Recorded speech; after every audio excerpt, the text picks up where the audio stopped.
Okay વિદ્યાર્થી મિત્રો, આપણો જે ટોપિક ચાલતો હતો તે હતો વોન્ટ ઓફ અવયવ. હવે વોન્ટ ઓફ ની અંદર આપણે થોડું ઓર આગળ વધવાનું છે. પહેલી વસ્તુ કે આપણે એક વસ્તુ તો જાણી ગયા છે. શું જાણીએ છીએ? આપણે એક વસ્તુ જાણીએ છીએ કે જેટલા પણ સંખ્યાત્મક ગુણધર્મ છે તે ખાલી અને ખાલી ડિપેન્ડ કરે છે કોના ઉપર? ફક્ત અને ફક્ત દ્રાવ્યના મોલની સંખ્યા ઉપર ડિપેન્ડ કરે છે. અને જો તમે દ્રાવ્યના મોલની સંખ્યાને બદલી નાખશો તો આરામથી તમે સંખ્યાત્મક ગુણધર્મને ચેન્જ કરી શકો છો. ગઈકાલે આપણે વાત કરી, એક્ઝામ્પલ તરીકે આપણે લઈ લો યુરિયા. તો યુરિયા જેવા દ્રાવ્યની જો આપણે વાત કરીએ તો જ્યારે પણ તેને પાણીમાં નાખવામાં આવે છે તો યુરિયા પાણીમાં જઈને ના તો વિયોજિત થાય છે ના તો સુયોજિત થાય છે. મતલબ કે ના તો છૂટો પડે છે ના તો ભેગો થાય છે.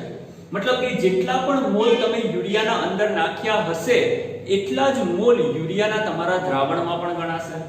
મતલબ કે યુરિયા એક એવો દ્રાવ્ય છે કે જે દ્રાવકમાં જઈને સુયોજન કે વિયોજન પામતો નથી. અને જ્યારે પણ તમારો દ્રાવ્ય દ્રાવકમાં જઈને સુયોજન કે વિયોજન પામતો ન હોય તો આવા સંજોગોમાં એક વસ્તુ તમારે યાદ રાખવાની છે અને એ વસ્તુ છે સૈદ્ધાંતિક જવાબ અથવા તો સૈદ્ધાંતિક પરિણામ બરાબર હશે પ્રાયોગિક પરિણામ. બહુ યાદ રાખજો, એકદમ કમ્પ્લીટ. જ્યારે પણ તમારો દ્રાવ્ય દ્રાવકમાં જઈને સુયોજન કે વિયોજન પામતો ન હોય, જેટલો છે એટલો ને એટલો જ રહેતો હોય, એના મોલની સંખ્યા બદલાતી ના હોય તો તેવા સંજોગોમાં સૈદ્ધાંતિક પરિણામ બરાબર પ્રાયોગિક પરિણામ થશે. આ વસ્તુને તમારે મગજમાં ઉતારી દેવાની છે. પણ જો તમારો દ્રાવ્ય એવો હોય કે જે દ્રાવકમાં જઈને કાં તો સુયોજિત થતો હોય કાં તો વિયોજિત થતો હોય, એનું એક્ઝામ્પલ આપણે લઈ લઈએ. કાલે જોયું NaCl. NaCl ને જ્યારે પણ તમે પાણીમાં નાખો છો તો તે વિયોજિત થાય છે, Na+ અને Cl-. મતલબ કે જો તમે 1 મોલ NaCl નાખ્યો હશે તો દ્રાવણમાં જઈને Na+ ના પણ 1 મોલ મળશે, Cl- ના પણ 1 મોલ મળશે. 1 અને 1 બંને ભેગા થઈને કુલ કેટલા મોલ બનાવી દેશે? 2 મોલ. મતલબ કે તમે નાખો છો 1 મોલ પણ દ્રાવણમાં જઈને કેટલા મોલ થઈ જાય છે? 2 મોલ. અને સંખ્યાત્મક ગુણધર્મ છે એ તો ફક્ત સંખ્યા પર આધાર રાખે છે. એને તમે કોણ નાખ્યો છે એની સાથે લેવા દેવા નથી. એ તો ખાલી સંખ્યા પર ડિપેન્ડ કરે છે. તમે ભલે 1 મોલ નાખો છો પણ દ્રાવણમાં તો 2 થઈ જાય છે ને. તો મોલની સંખ્યા બદલાઈ ગઈ તો સંખ્યાત્મક ગુણધર્મ પણ બદલાઈ જશે. બીજું એક તમને એક્ઝામ્પલ બતાવી દઉં, સુયોજનનું એક્ઝામ્પલ. સુયોજનની અંદર આપણે એસિટિક એસિડ ધ્યાનમાં લઈ લઈએ. માની લો કે તમારી પાસે CH3COOH છે. જ્યારે તમે CH3COOH એસિટિક એસિડના 2 અણુ એને તમે બેન્ઝીનમાં નાખશો. શેમાં નાખશો? બેન્ઝીન. દ્રાવક તરીકે તમે લીધો છે બેન્ઝીન. તો એવું જોવા મળે છે કે એસિટિક એસિડને જ્યારે બેન્ઝીનમાં નાખવામાં આવે છે તો તેના 2 અણુ એકબીજા સાથે જોડાઈને એક જ અણુ બની જાય છે. કઈ રીતે? એને ધ્યાનથી જોવાની કોશિશ કરો. CH3 બોલો, એસિટિક એસિડને હું આ રીતે લખી શકું. આપણી પાસે 2 મોલેક્યુલ છે તો હું 2 લખીશ. બીજું અહીંયા બતાવી દઈશ તમારી સામે. તો આ છે તમારો CH3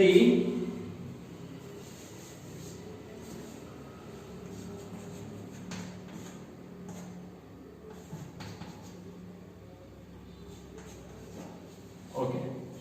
તો જ્યારે પણ તમે એસિટિક એસિડને બેન્ઝીનમાં નાખો છો તો તેના 2 અણુ આ રીતે પાસ પાસે આવે છે અને આ ઓક્સિજન અને આ હાઇડ્રોજન બેની વચ્ચે હાઇડ્રોજન બંધ બનશે. સેમ આ હાઇડ્રોજન અને ઓક્સિજન બેની વચ્ચે હાઇડ્રોજન બંધ બનશે, જેથી બંને એસિટિક એસિડના અણુ એકબીજા સાથે જોડાઈ જાય છે અને એક જ અણુ બની જાય છે. આખો એક જ અણુ ગણાય.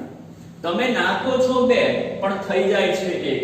નાખો 4 થઈ જશે 2. નાખો 6 થઈ જશે 3. મતલબ કે જેટલા પણ નાખો છો એના કરતા અણુઓની સંખ્યા અડધી થઈ જાય છે. અને જો અણુઓની સંખ્યા અડધી થઈ જતી હોય તો કોમન છે કે સંખ્યાત્મક ગુણધર્મની અંદર પણ ઘટાડો થવાનો, અડધા થવાના. કારણ કે સંખ્યાત્મક ગુણધર્મ સંખ્યા પર ડિપેન્ડ કરે છે. અહીંયા તમે નાખો છો 2 થઈ જાય છે 1, મતલબ કે અડધું થઈ જાય છે, સંખ્યા અડધી થઈ જાય છે. તો કોમન છે કે તમારા સંખ્યાત્મક ગુણધર્મ પણ અડધા થઈ જતા હશે. બીજી વસ્તુ, ટૂંકમાં આ 2 પ્રક્રિયા છે, એક પ્રક્રિયા વિયોજનની છે, એક પ્રક્રિયા સુયોજનની છે. વિયોજન અને સુયોજનની પ્રક્રિયા જોતા માલુમ પડે છે કે આવી પ્રક્રિયાઓમાં જે મોલ તમે નાખો છો દ્રાવણમાં તે મોલ હોતા નથી. જે મોલ તમે નાખો છો દ્રાવણમાં તે મોલ હોતા નથી. મતલબ કે તમારા નાખેલા મોલ અને દ્રાવણમાં બનતા મોલ બંને અલગ અલગ હોય છે. તમારા નાખેલા મોલ અને દ્રાવણમાં બનતા મોલ જ્યારે પણ અલગ અલગ હોય તો આવા સંજોગોમાં સંખ્યાત્મક ગુણધર્મની અંદર 100% ફેરફાર આવવાનો ને આવવાનો એ તમારે મગજમાં ઉતારી દેવું પડશે. બીજી એક વસ્તુની આપણે વાત કરીએ. આ જે પ્રક્રિયા છે તે વિયોજનની પ્રક્રિયા છે, આ જે પ્રક્રિયા છે તે સુયોજનની પ્રક્રિયા છે. અહીંયા આપણે એવું માની લીધું છે કે વિયોજન અને સુયોજન 100% થયેલું છે. મતલબ કે 100% NaCl છૂટો પડી ગયો છે અને 100% એસિટિક એસિડ જોડાઈ ગયો છે. તો જ્યારે 100% વિયોજન અને સુયોજન થાય તો પ્રક્રિયાઓને આ રીતે લખી શકાય. અને એની માટે આપણે વોન્ટ ઓફ અવયવ I એને પણ વ્યાખ્યાયિત કરી શકીએ છીએ. યાદ કરો કાલે મેં તમને સૂત્ર કીધું વોન્ટ ઓફ અવયવ I એનો મતલબ શું થાય? સૂત્ર કયું હતું? વોન્ટ ઓફ અવયવ I બરાબર બોલો બાદના મોલ એટલે કે પછીના મોલ છેદમાં પહેલાના મોલ. યાદ છે ને?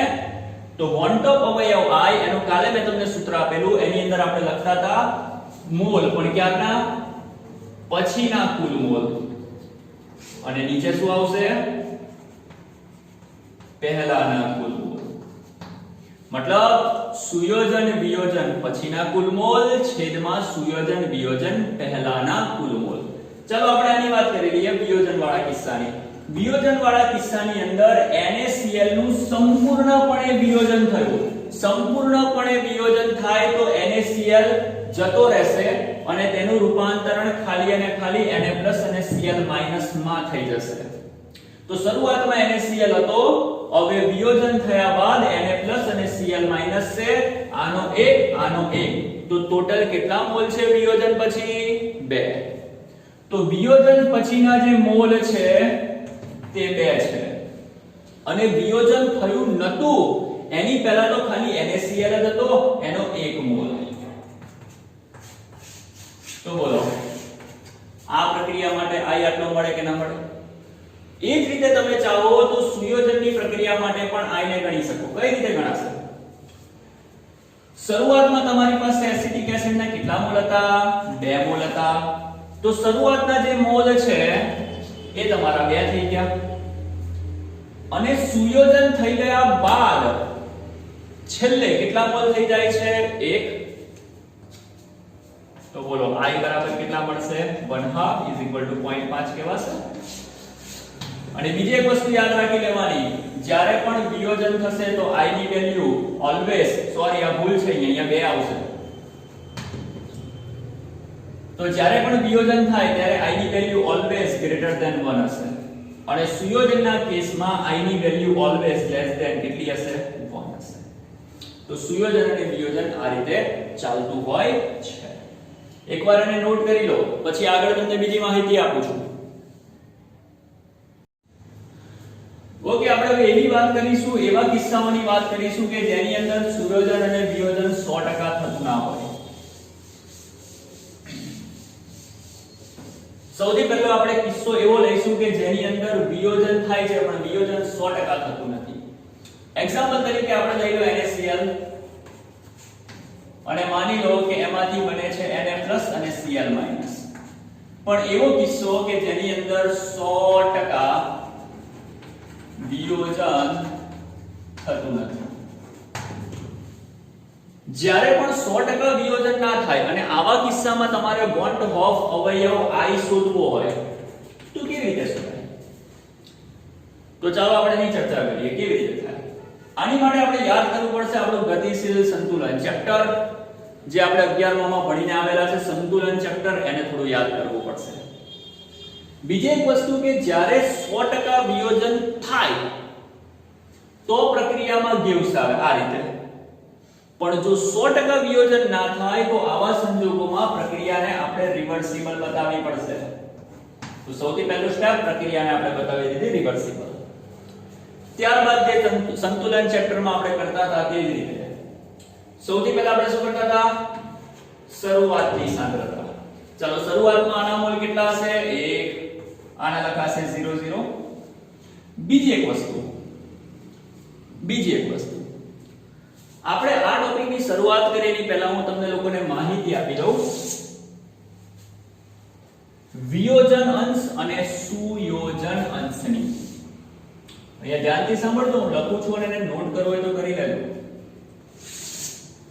આપણે વિયોજન અંશ એને શું કહીએ છીએ? આલ્ફા. વિયોજન અંશને શું કહીએ છીએ? આલ્ફા. અને આલ્ફા નો મીનિંગ સમજજો. 1 મોલ માંથી આલ્ફા નું વિયોજન. વિયોજન અંશ આલ્ફા એનો મતલબ 1 મોલ માંથી આલ્ફા નું વિયોજન. બીજી વસ્તુ, તમે ચાહો તો સંજ્ઞાને આમ તેમ કરીને ચેન્જ કરી શકો છો. આલ્ફાની જગ્યાએ કે બીટા, થીટા ગમે તે ધારી શકો છો, ડિપેન્ડ તમારા ઉપર કરે. પણ યાદ રાખજો, વિયોજન અંશ આલ્ફા તો 1 મોલ માંથી આલ્ફા નું વિયોજન. વિયોજન અંશ બીટા તો 1 મોલ માંથી બીટા નું વિયોજન. વિયોજન અંશ x તો 1 મોલ માંથી x નું વિયોજન. ઓકે, તો આ સેન્ટેન્સ ને મોડે કરજો. એ જ રીતે હું તમને કહી દઉં સુયોજન અંશ. આપણે સુયોજન અંશને પણ આલ્ફા જ ધારી લઈએ. જો સુયોજન અંશ આલ્ફા તો એનો મતલબ થાય 1 મોલ માંથી આલ્ફા નું સુયોજન. વિયોજન અંશ આલ્ફા અને સુયોજન અંશ આલ્ફા બંનેના મીનિંગ એક સરખા જ છે. વિયોજન અંશનો મતલબ 1 મોલ માંથી આલ્ફા નું વિયોજન અને સુયોજન અંશનો મતલબ 1 મોલ માંથી આલ્ફા નું સુયોજન. એને ખાસ યાદ રાખજો. એમાં આપણે ધ્યાનમાં લઈશું પ્રક્રિયકના 1 મોલ. ઓકે, આને યાદ રાખજો. હવે અહીંયા આવો. આ કિસ્સામાં શરૂઆતમાં NaCl ના મોલ 1 અને શરૂઆતમાં આના મોલ 0.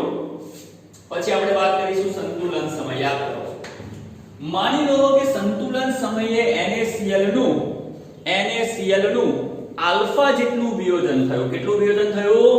આલ્ફા જેટલું વિયોજન થયું. જો NaCl નું આલ્ફા જેટલું વિયોજન થાય તો 1 આલ્ફા થઈ જશે. બીજી વસ્તુ, જો NaCl ના એક અણુનું વિયોજન થાય તો Na કેટલા મળે? 1. તો આલ્ફા નું વિયોજન થાય તો Na કેટલા મળશે? આલ્ફા. એવી રીતે એક NaCl એને તમે તોડો તો Cl કેટલા મળે? 1. તો આલ્ફા ને તોડો તો Cl કેટલા મળે? આલ્ફા. તો સંતુલન સમયે એટલે કે અંતે, સંતુલન સમયનો મતલબ થાય પછીની વાત, અંતિમ પરિસ્થિતિની વાત. તો સંતુલન સમયે NaCl ના મોલ કેટલા બચ્યા? 1 આલ્ફા. આના કેટલા? આલ્ફા. આના કેટલા? આલ્ફા. તો સંતુલન સમયે એટલે કે અંતિમ પરિસ્થિતિમાં કુલ મોલ, અંતિમ કુલ મોલ કેટલા લખાય? 1 alpha plus alpha plus alpha. અને શરૂઆતના કુલ મોલ 1 + 0 + 0 = 1. અને આપણે બધા જાણીએ છીએ કે 1 તક અવયવ i બરાબર શું થાય? પછીના કુલ મોલ છેદમાં પહેલાના કુલ મોલ. પછીના કુલ મોલ કેટલા છે? પછીના એટલે કે અંતિમ કુલ મોલ કેટલા છે? આને પણ તમે ચાહો તો આલ્ફા આલ્ફા કેન્સલ કરો તો શું લખાય? 1 + આલ્ફા કહેવાય કે ના કહેવાય? તો પછીના કુલ મોલ આપણી પાસે 1 + આલ્ફા છે અને શરૂઆતના કુલ મોલ 1. તો આન્સર એવો 1 + આલ્ફા. તો આ રીતે જ્યારે પણ તમારા દ્રાવ્યનું 100% વિયોજન ના થતું હોય તો આવા કિસ્સાઓમાં તમે I ને ગણી શકો છો. આની આગળ આપણે 100% વિયોજન જોયું. આ મેં તમને બતાવ્યું 100% વિયોજન ના થતું હોય ત્યારે I કેવી રીતે ગણવું. એવી જ રીતે હું તમને બતાવવાની કોશિશ કરીશ સુયોજનનો કેસ. કયો કેસ? સુયોજન. સુયોજનની અંદર આપણે હમણાં જોયું તે રીતે એસિટિક એસિડનું જ ઉદાહરણ લઈશું. અને મેં તમને બતાવેલું કે આપણી પાસે એસિડિક એસિડના બે અણુ હતા CH3COOH અને એ બંને એકબીજા સાથે જોડાઈને એક થઈ ગયેલા. હવે દર વખતે એટલું લાંબુ લખવાની જરૂર નથી એટલે અમે શોર્ટમાં લખી નાખીએ CH3COOH twice. આનો મતલબ કે બે અણુ જોડાઈને કેવા થઈ ગયા છે એક CH3COOH twice. એનો મતલબ કે બે CH3COOH એસિટિક એસિડના બે અણુ એકબીજા સાથે જોડાઈ ગયેલા છે અને એક અણુ બની ગયો છે. ઓકે, હવે આની માટે આ પણ એક એવી પ્રક્રિયા છે કે જેની અંદર 100% સુયોજન થતું નથી. જો 100% સુયોજન થઈ જતું હોય તો શું? જો 100% સુયોજન થતું હોય તો આના કેટલા મોલ? 2. શરૂઆતમાં આના કેટલા મોલ? 0. જો 100% સુયોજન થાય, જો 100% સુયોજન થાય તો આ બે ના 0 થઈ જાય અને અહીંયા 1 થઈ જાય. થાય કે ના થાય? જો 100% સુયોજન થાય તો. પણ અહીંયા 100% સુયોજન થતું નથી. તો આવા કિસ્સામાં આપણે શું કરીશું? રીત તો એ રહેશે શરૂઆત. હવે શરૂઆતમાં એસિટિક એસિડના મોલ કેટલા દેખાય છે? 2 દેખાય છે. પણ હું અહીંયા 2 નહીં લખું, હું અહીંયા 1 જ લખીશ. તમે કહેશો કે કેમ ભાઈ દેખાય તો 2 અને કેમ 1 લખો છો? તો ધ્યાનથી સાંભળો. આપણે શું કીધું? સુયોજન અંશ આલ્ફા. સુયોજન અંશ આલ્ફાને વ્યાખ્યાયિત કરવા માટે ધ્યાનમાં કેટલા મોલ લઈએ છે? 1 મોલ. સમજ પડી? જો 1 મોલની વાત કરશો તો આલ્ફાનું સુયોજન ગણાય. પણ જો ભૂલથી તમે 1 ના 2 મોલ લખ્યા તો તમારે 2 આલ્ફાનું સુયોજન કરવું પડશે. 1 મોલમાંથી આલ્ફાનું સુયોજન ગણાય તો 2 મોલમાંથી 2 આલ્ફાનું સુયોજન ગણાય. એટલે સરળતા ખાતર આપણે એક જ રીત અપનાવી લઈશું અને યાદ શું રાખવાનું? ભલે ગમે તેટલા મોલ હોય આપણે શરૂઆત 1 મોલથી જ કરવાની અને સુયોજન અંશનો મીનિંગ શું? 1 મોલમાંથી આલ્ફાનું સુયોજન. હમણાં સમજ પડશે. ખાલી જોવો, અહીંયા કરવાનું બહુ ઈઝી છે. ખાલી જોવો અહીંયા ધ્યાન. ભલે અહીંયા 2 મોલ છે પણ હું તો લખીશ 1 જ મોલ. શરૂઆતમાં તો 0 હશે. હવે વાત કરો સંતુલન. ચાલો માની લો 1 માંથી કેટલાનું સુયોજન થયું? સુયોજન અંશ કેટલો હશે? આલ્ફા. તો 1 માંથી કેટલાનું સુયોજન થયું? માની લો આલ્ફાનું. તો 1 - આલ્ફા કહેવાશે. આલ્ફાનું સુયોજન થઈ ગયું. હવે બીજી એક વસ્તુ ધ્યાનથી જોજો. આ 2 અણુ હોય એસિટિક એસિડના 2 અણુ, તો અહીંયા કેટલા અણુ થઈ જતા હતા? 1. 2 અણુમાંથી અહીંયા કેટલા અણુ થઈ જાય છે? 1. મતલબ કે 2 હોય, મતલબ કે 2 નું સુયોજન થાય. 2 નું સુયોજન થાય તો 1 મળે. તો અહીંયા કેટલાનું સુયોજન થયું છે? આલ્ફાનું. 2 નું સુયોજન થાય તો 1 મળે. તો આલ્ફાનું સુયોજન થાય તો કેટલા મળે? આલ્ફા બાય 2 મળે કે ના મળે? ના સમજ પડે તો પેલું યાદ કરો, પદ મુકતા હતા ને, બધું કરતા હતા ને. 2 નું સુયોજન થાય તો 1, તો આલ્ફા 1 કેટલા? આન્સર આવ્યો આલ્ફાના છેદમાં 2. થાય કે ના થાય? ફરીથી શરૂઆતમાં આના મોલ કેટલા થયા? 1. આ તો 0 છે. હવે 2 મિનિટ અટકો. આપણે સુયોજન અંશને શું કહીએ છીએ? આલ્ફા. તો ધારણા કરો કે આનો પણ સુયોજન અંશ આલ્ફા છે. સુયોજન અંશ આલ્ફા હોય તો સંતુલનને લખી શકીએ આપણે કે ધારો કે 1 મોલમાંથી આલ્ફાનું સુયોજન થયું. 1 મોલમાંથી માઈનસ થયો આલ્ફા. બરાબર? સુયોજન કેટલાનું થયું?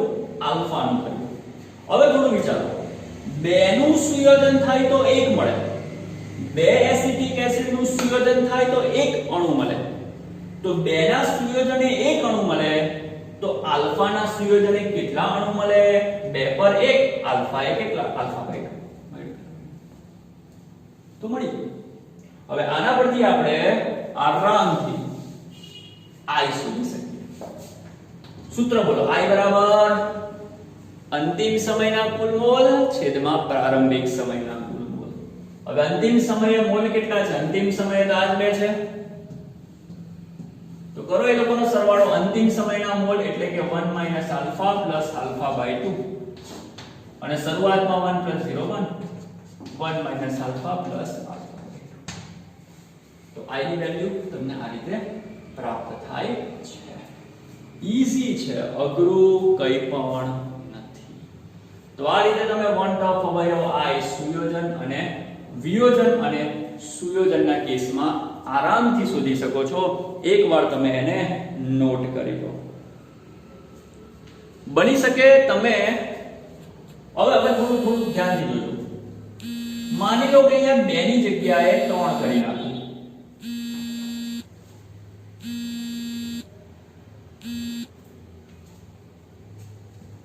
માની લો કે પ્રક્રિયાને હું બીજી લઉં છું, ધ્યાનથી જોજો. માની લો કે અહીંયા 3A ના અણુ છે અને 3A ના અણુ એકબીજા સાથે જોડાઈને એક જ અણુ બનાવે છે, અને A3 કહેવાય. આની જગ્યા પર મેં A લઈ લીધો, અહીંયા મેં 3 કરી નાખ્યા, આની જગ્યા પર A અને અહીંયા 2 ના 3 થઈ ગયા. અહીંયા 2 જોડાતા હતા એક અણુ બનતો તો, અહીંયા 3 જોડાઈને એક અણુ બનાવે છે. આને ડાયમર કહેવાય, આને ટ્રાઇમર કહેવાય. આની માટે શરૂઆતની પરિસ્થિતિ શું હશે? 1 0. અને એની માટે સંતુલન પરિસ્થિતિ કઈ હશે? 1 - આલ્ફા. બરાબર? તો અહીંયા શું આવશે? α/3. 2 જોડાઈને 1 બનાવે છે તો α/2. અહીંયા 3 જોડાઈને 1 બનાવે તો α/3.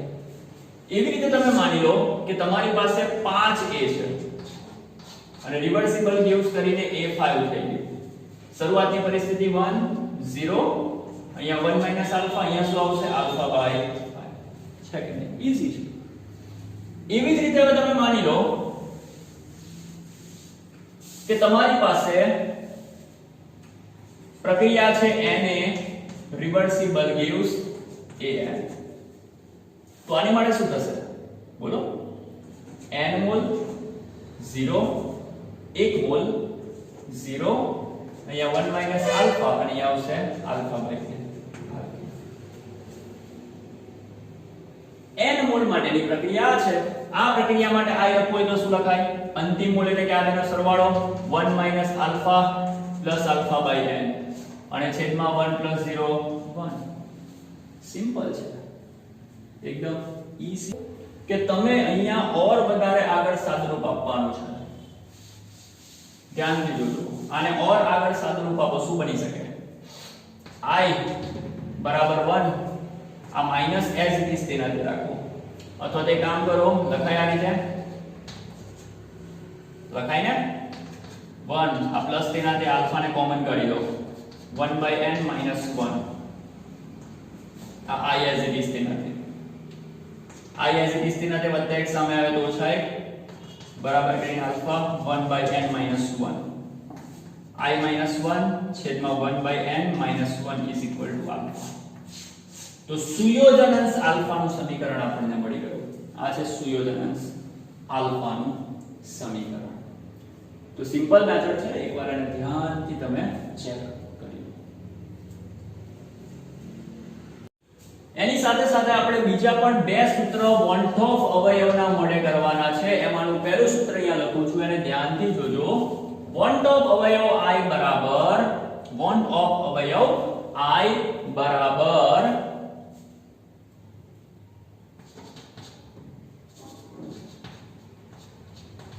સંખ્યાત્મક ગુણધર્મનો